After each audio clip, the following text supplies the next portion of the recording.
Hi everybody, I'm Fran Spielman, and with me is the almost mayor of Chicago, Lori Lightfoot.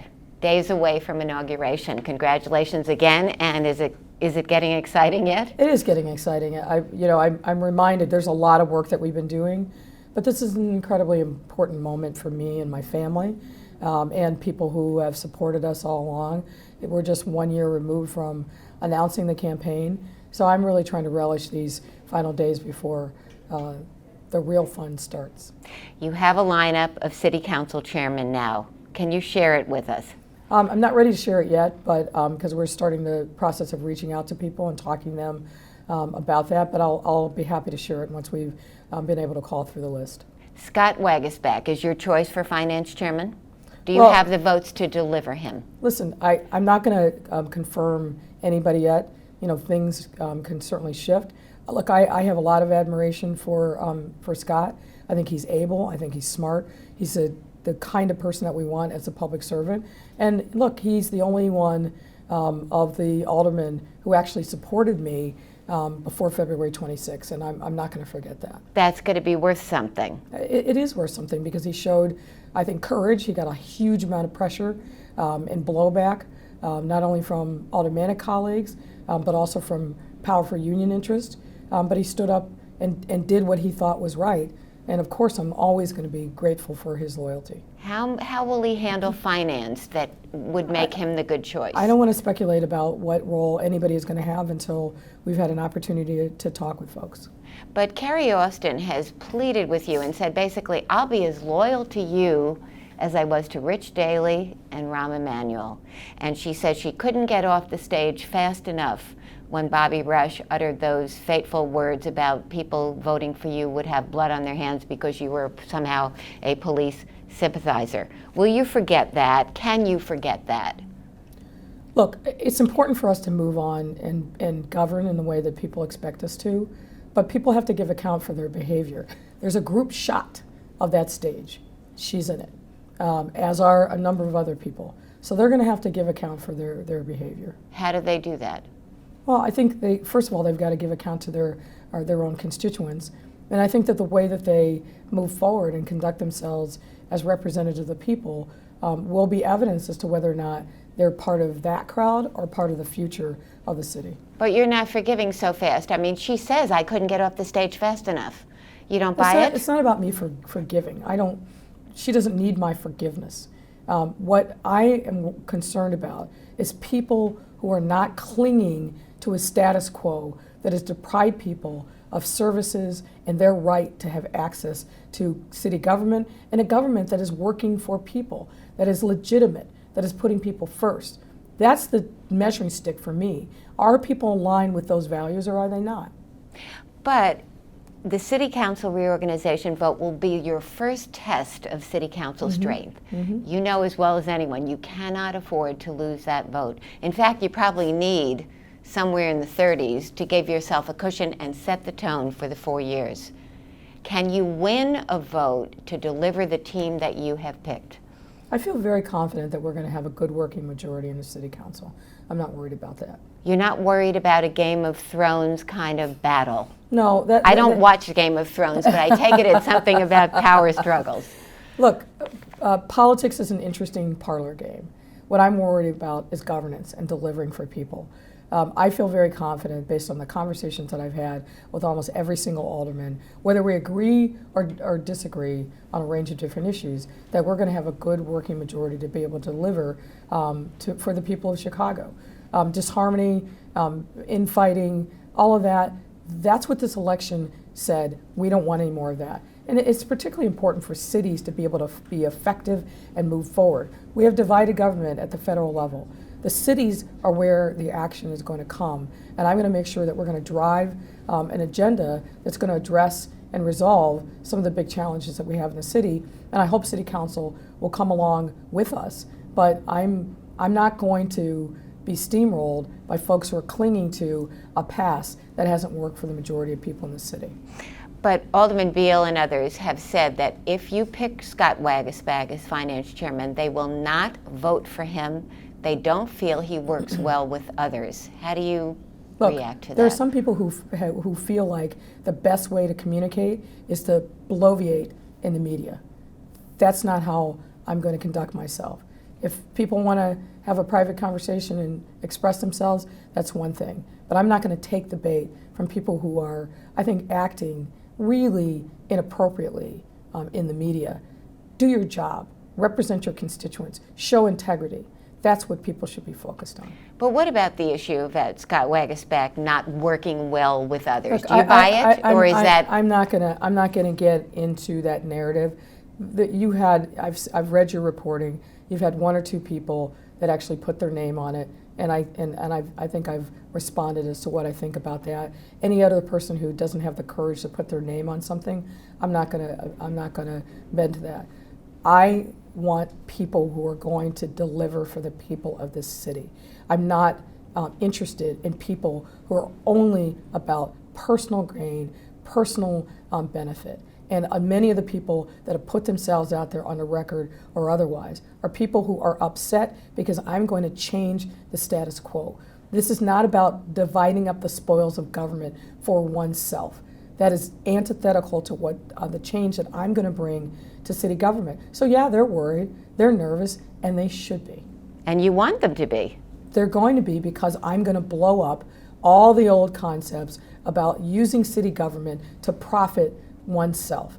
That is not what voters have voted for. That is absolutely antithetical to any notions of good government. So yeah, people who have profited from the old system absolutely are worried. I've got vendors all across the city who are nervously calling people, wanting to get a meeting with me if I could just explain. I know who these people are. I know how they've operated. And we are going to wipe the slate clean and move forward in a completely different direction. You care to name any of them? No, I'm good. Yeah, I'm not. Aldermanic prerogative. Yeah. You're going after licenses and permits. You're leaving zoning alone for now. Are you going to rewrite the zoning code to change that too? We will. Yes, you will. And tell us why. Because for a number of reasons. Number one, no alderman, no single person should have a unilateral veto right over any and everything that goes on in his or her ward. That's not democracy, right? That's a dictatorship. And we have to change that. Number two, look at the stream of aldermen who have found themselves in trouble, who have been prosecuted by the federal government, my old office, the U.S. Attorney's Office. The unifying theme there over decades is the abuse of aldermanic privilege for personal gain, shaking down people, pushing people to do things that they otherwise would not do just to get access to basic governmental services that they're entitled to as residents and taxpayers. That is the corrosive effect of aldermanic prerogative. And one other thing that I would add is we've got big citywide issues that we have to tackle, affordable housing being one of them.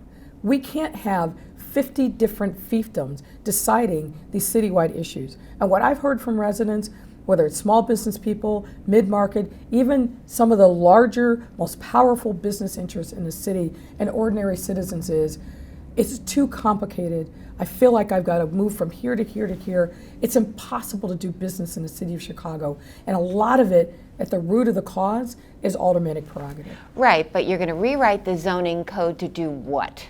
How do you get at affordable housing? We're going to rewrite the zoning code to eliminate the aldermanic prerogative. There's a little pieces in the municipal code that still require aldermanic approval for basic functions of city government. We're going to change those. And we'll be proposing an ordinance that deals with that issue either at the first city council meeting or the second one. On zoning? On the pieces of the municipal code that allow for an alderman to have approval rights over things related to zoning. We'll change that for sure. So do you need to rewrite the zoning code, or are you going to do something short of that?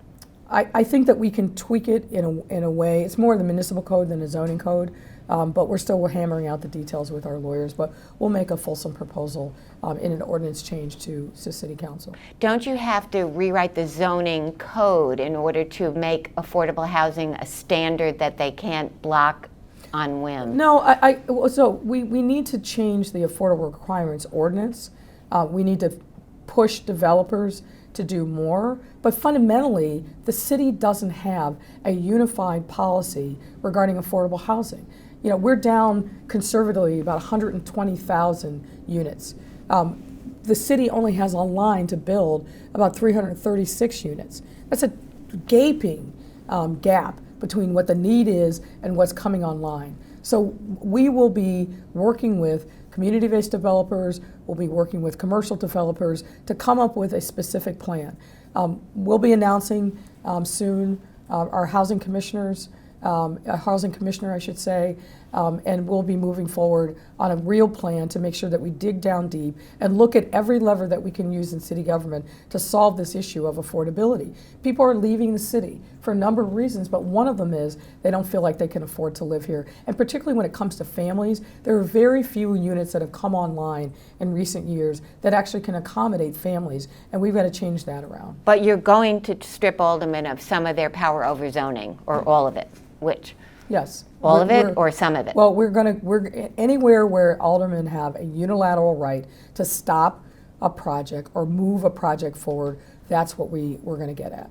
And you don't know, will it be by executive order or zoning code? Well, we're going to start with the executive order on Monday, and then where we need to make code changes, we'll propose those code changes. Now, you've chosen the CFO of the Chicago Public Schools to be your CFO at City Hall. I haven't confirmed that. That's something that was in the Jenny news. Wang Bennett? I have not confirmed that, and we're not going to Can you confirm it now? We're not going to confirm. We're not going to confirm who our finance team is at this point. But you've said that the situation is more dire. How much more dire? What have you learned that made it so dire? Well, I think that there have been pieces so there's a lot of pieces that roll up into what I'll call it the budget deficit is for next year. There's the pensions, of course, there's a structural deficit, there is payment of the debt service, we still have police, fire, and teachers' contracts that are outstanding, so that back pay. So there's a lot of things that roll up into that number. And the settlements. Yeah, it's my favorite thing to talk about. So when you roll all those things together, the number is large, and it's much larger than the current administration has acknowledged publicly.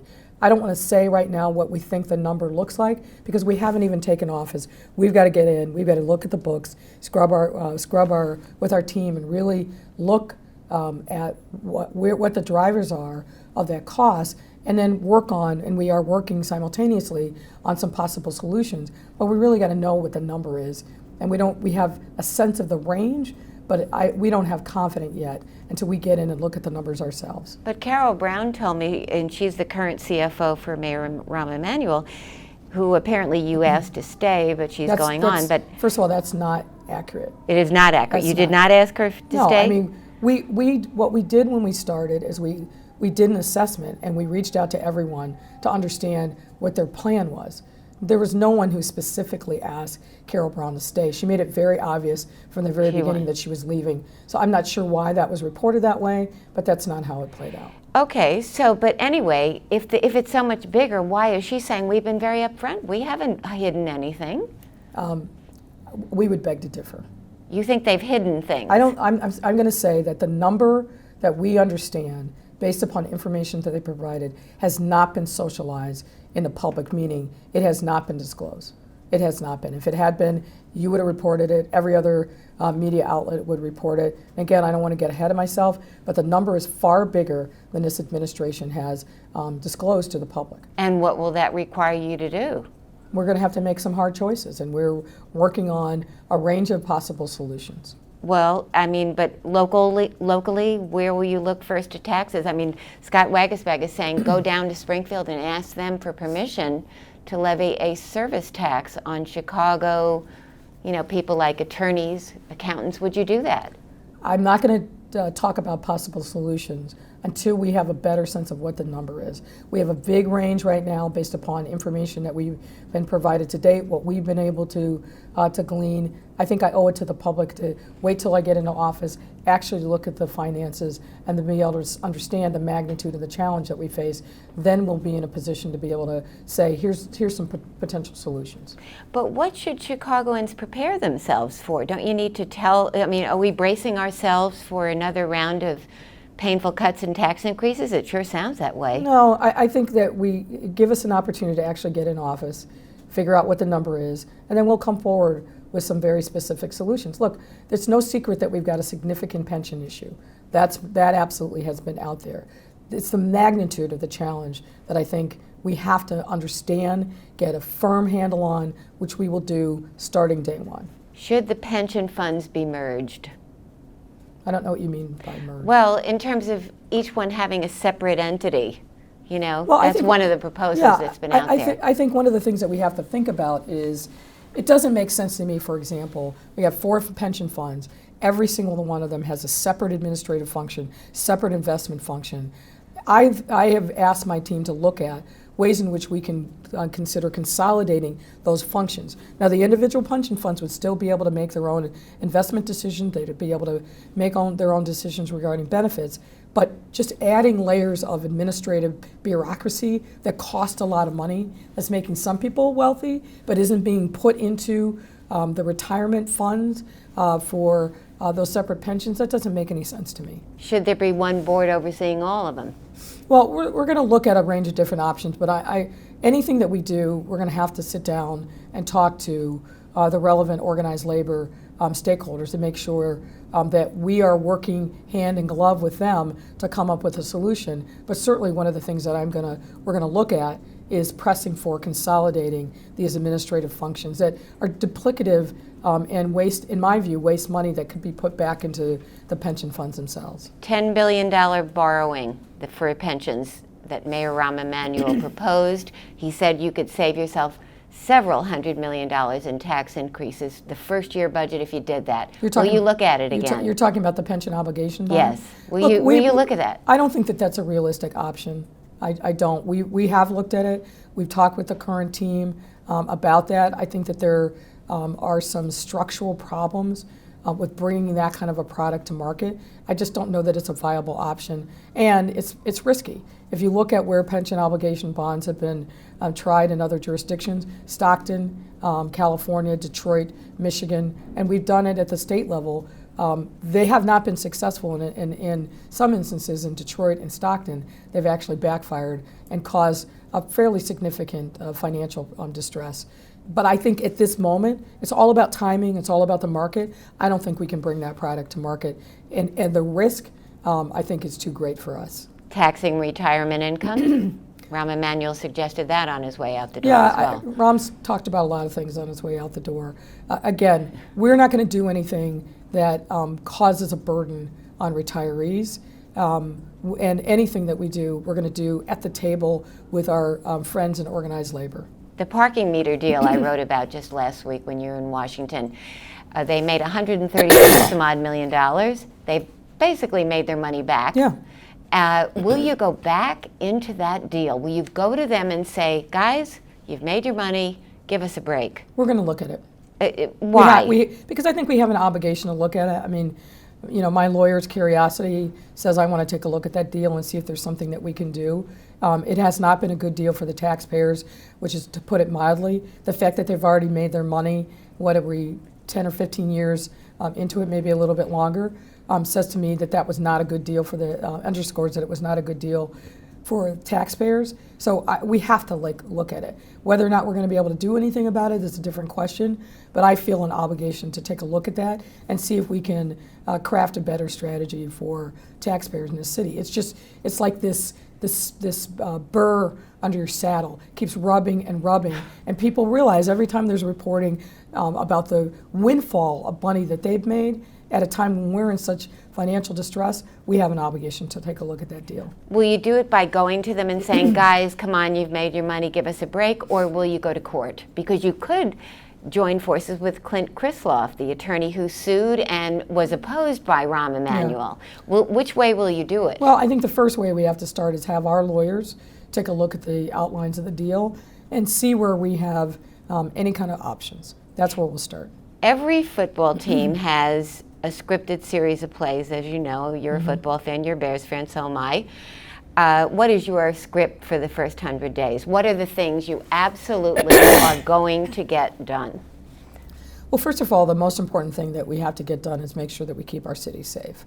You know, we're taking office on the eve of Memorial Day weekend. I've been spending a significant amount of time not only talking to the police department, but also our executive agencies to underscore that they all have skin in the game. We know, based upon past data and experience, where we believe that the potential hotspots are going to be over that weekend and across the summer. So what we've been focusing on and what I've been challenging our team to do is to, in a sense, flood the zone, making sure that we are providing good, healthy activities and programming and resources for people in those communities, particularly on the west side, making sure that we are smart about what the hours are where we expect that there's going to be the most problems, and providing resources there. But getting the city government to work in concert and coordination in a way that I think they haven't been pushed to do in the past is the first step. Okay, but that's one thing. I'm talking about legislatively. You want to pass this, and this in the first 100 days, let's say. Well, look, we are looking at minimum wage, for example. Well, what we're looking at, and we will roll out specific plans. I don't want to get ahead of myself. Obviously, there's going to be a focus on good government. There's going to be a focus on looking at and addressing, I think, the oppressive ticketing and fining structure. How will you do that? Well, we have been looking at what the process is. We've been looking at what we can do to give relief. Obviously, all of these issues have financial implications, so we're trying to make sure that we strike the right balance. But we have to bring relief to people. We're looking at the red light cameras issue. We'll be yanking them out, some of them out? I want to, what I've said, and I think is the smart way to proceed, let's do an audit and look at where they're actually needed for safety, and where they're not, then I think we've got to look at decommissioning those. I'm mindful of the fact that the city just recently re-upped the contract with the red light camera provider, but we're going to be looking at that for sure. How can you afford to forfeit that money? It's big money. Look, in looking at this whole rubric of ticketing, taxing, and fees, what we're doing is we're driving people into bankruptcy. That means that they are not able to provide resources to the city through taxes. We're taking people's driver's license for non-moving violations. You're booting their cars. We're booting not only just booting their cars, in the last 7 years, 50,000 cars have been taken from people and sold. How is that fair? How does that aid the economy? How does that fit into a growth strategy? It doesn't. So again, we're going to be smart and thoughtful, but that is one of the things that we're absolutely going to tackle in the first 100 days. I think that that's a critical piece of bringing equity and fairness to people in the city who feel like the government takes from them, provides roadblocks for their success, but does very little to enhance the quality of their life. We have to do that. Are you going to raise the boot threshold? I haven't been presented yet with a plan that says, okay, we should be doing this, this, and this, but we're looking at everything. Everything is on the table. How many red light cameras are too many because they're not for anything but money? Don't know that yet. Dozens? Well, I don't know that yet. We're waiting for the audit, but that is one of the parameters that we're looking at, is if we're not using these cameras for actual safety, and it's just a revenue generating exercise, that's a problem. The 16 committees that we have, a lot of people criticized Rahm Emanuel for not eliminating more, and yet you're going to add them. Why? Because I think that there are things that we need to get done at the city council level. So we're going to be looking at adding a couple more additional committees. But you're going to cut the finance budget, and my colleague Mick Dumke did a very interesting... Man, you have lots of good information. Look, some of these budgets don't make sense. We're absolutely going to right-size them. Because I think, there's some on the one end of the spectrum, you have the finance committee that has a budget of at least $2.3 million. It's more than that with finance general and all these hidden things. That's why I said at least. Yeah. That doesn't make any sense, particularly now that we've taken away the workers' compensation function. And then the next highest budget is the budget committee. That's, again, on paper, $560,000, but I think it's much bigger than that.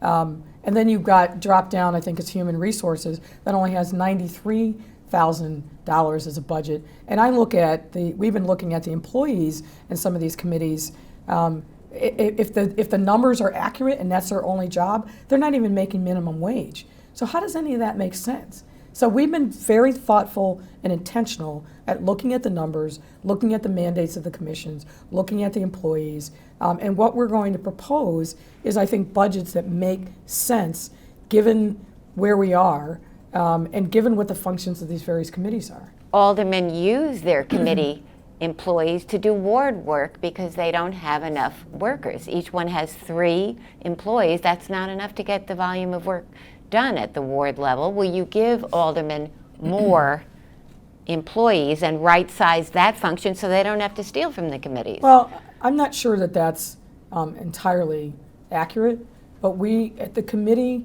level, we're not going to have budgets that don't make sense, that aren't commensurate with the actual function and activity of these committees. There are some committees who barely meet. There are committees who meet just to pass resolutions and aren't actually doing any substantive work. And we're burning taxpayer dollars on that? And people don't show up at them. Well, one of the things that we're going to do is provide money to make sure that city council committee meetings are televised. Okay, so that will force them to fill those empty seats then. Maybe it'll embarrass them? Maybe it will, maybe it won't. But it's not about embarrassing them. It's about opening up government and making it transparent to people in the city who are funding the government. They have a right to know what we're doing and what we're up to. The Aldermanic Menu Program is a treasured program that they absolutely love. It's $66 million. Will you keep it? Yes. Will you change it? Will you take some things out of there? No, we're not going to change it. But one of the conversations, we're not going to change it for this cycle. But one of the conversations that we've been having and we will continue to have with aldermen is how can we make that program more effective? What I've heard from a lot of aldermen is they're increasingly forced to use their menu money on activities that traditionally were borne by the executive committee. So that's a conversation that we need to have with the aldermen and the infrastructure departments to make sure that we get that right. And the department heads that Rahm Emanuel has, will you keep any of them, or are you going to sweep it out? No, some of them will be staying for sure. And who are we talking about? For example, some of the big ones, aviation. Jamie Rhee is presiding over a gigantic O'Hare expansion. Will you keep her? Will you keep that continuity? So I'm not prepared today to announce who's going to be staying.